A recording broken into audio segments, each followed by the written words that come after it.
Assalamualaikum warahmatullahi wabarakatuh. Kami dari kelompok 2 ingin mempresentasikan hasil dari diskusi kelompok kami. Tentang media monitoring, anggotanya itu ada saya sendiri, Rinza Dinur Abdullah, Lalu ada saya, Hasbia Sidiki. lalu ada Naila Nurfadila, dan juga ada Siti Aisyah.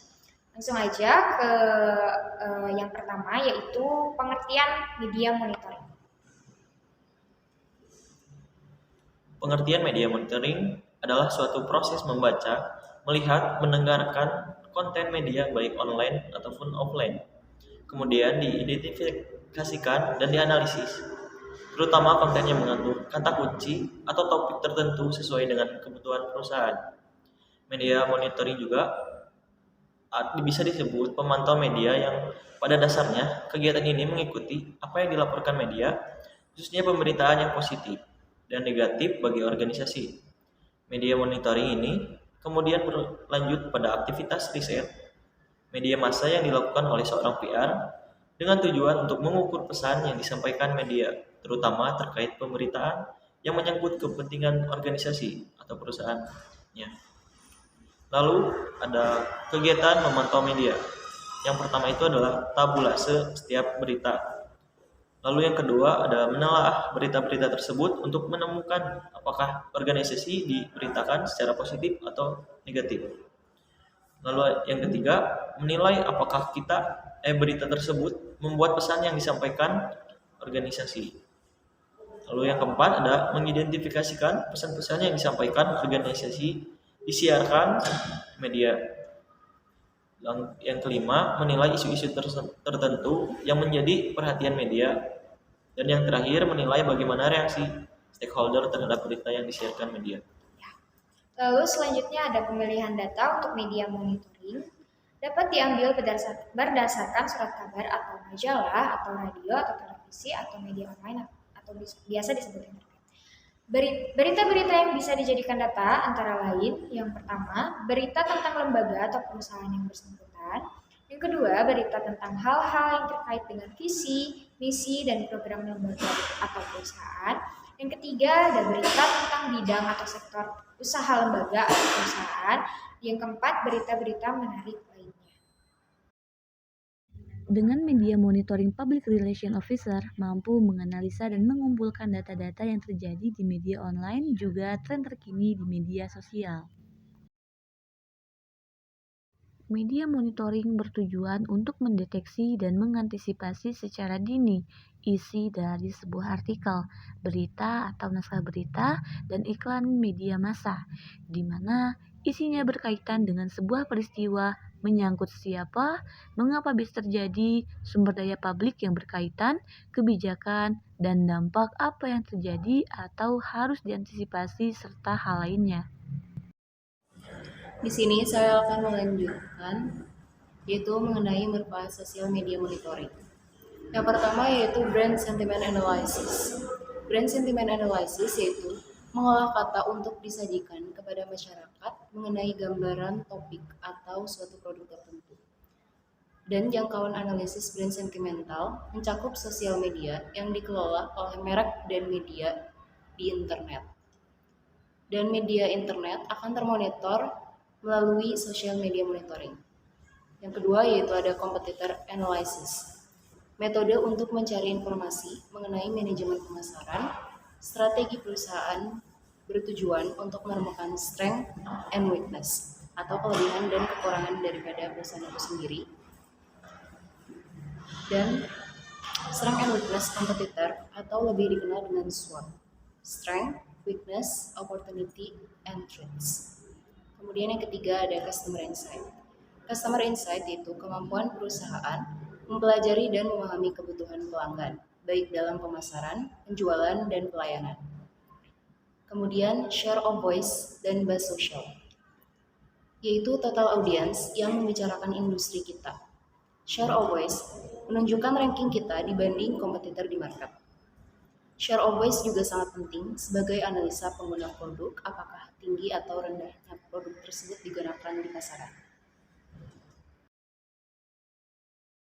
Oke, untuk selanjutnya adalah proses kerja media monitoring, di mana itu terbagi menjadi 6 tahapan ya teman-teman. Untuk tahapan yang pertama adalah pencarian kata kunci atau profil pencarian mengandung istilah layanan. Untuk tahapan yang kedua adalah menentukan media yang akan dipantau, seperti jenis medianya, konvensional, sosial media, atau new media. Untuk tahap yang ketiga adalah menentukan jenis konten. Ya tentukan dulu gitu, mau artikel, berita, video, foto, atau apa gitu. Untuk tahap yang keempat adalah periode waktu pemantauan, seperti batas waktu pemantauan itu mau sampai kapan gitu, atau berapa lama. Nah, untuk tahap kelimanya adalah mengidentifikasikan pemantauan dan mengidentifikasikan dan mengukur berita. Dan yang terakhir adalah mengevaluasi hasil dari pemantauan gitu. Nah, untuk selanjutnya kita akan masuk ke cara melakukan media monitoring. Yang pertama kita tuh harus mengikuti dinamika pemberitaan media yang ada dalam kurun waktu tertentu. Jadi gini, setiap harinya seorang PRO harus membaca berita-berita di media yang dianggap berpengaruh terhadap perusahaan. Dilakukan secara manual untuk tetap menjaga wawasan PRO sendiri dan menggunakan alat pemantauan seperti Google Alert, Instagram Insights, sosial media analis, atau menggunakan jasa biro media monitoring. Nah, yang kedua adalah rekapitulasi berita dalam bentuk clipping berita, yaitu membuat clipping berita yang penting sesuai dengan tujuan media monitoring yang diputuskan. Bisa berupa clipping guntingan berita ataupun screenshot berita. Yang ketiga adalah menggunakan metode content analysis untuk mengevaluasi kandungan isi media jika diperlukan. Analisis yang lebih mendalam, seorang PRO dapat melakukan analisis isi baik kuantitatif maupun kualitatif. Untuk yang keempat adalah menentukan prediksi dengan menciptakan tren pemberitaan media. Setelah membuat clipping atau melakukan analisis isi, maka seorang PRO menentukan prediksi tren atau pemberitahuan melalui media, lalu mempublikasikannya berita yang menguatkan atau mengcounter tren tersebut dengan membentuk opini publik dan persepsi publik disesuaikan kebutuhan perusahaan. Nah, contohnya nih ya, bila pesan yang ingin disampaikan ke publik adalah bahwa Universitas XYZ dapat bersaing dengan perguruan tinggi luar negeri sehingga masyarakat tidak perlu jauh-jauh kuliah ke luar negeri, maka humas dapat membuat tajuk berita dengan judul sebagai berikut: Universitas XYZ raih International Education Award 2021, atau Sekolah Tinggi ABC teken MOU dengan Universitas DEF Australia dan sebagainya gitu.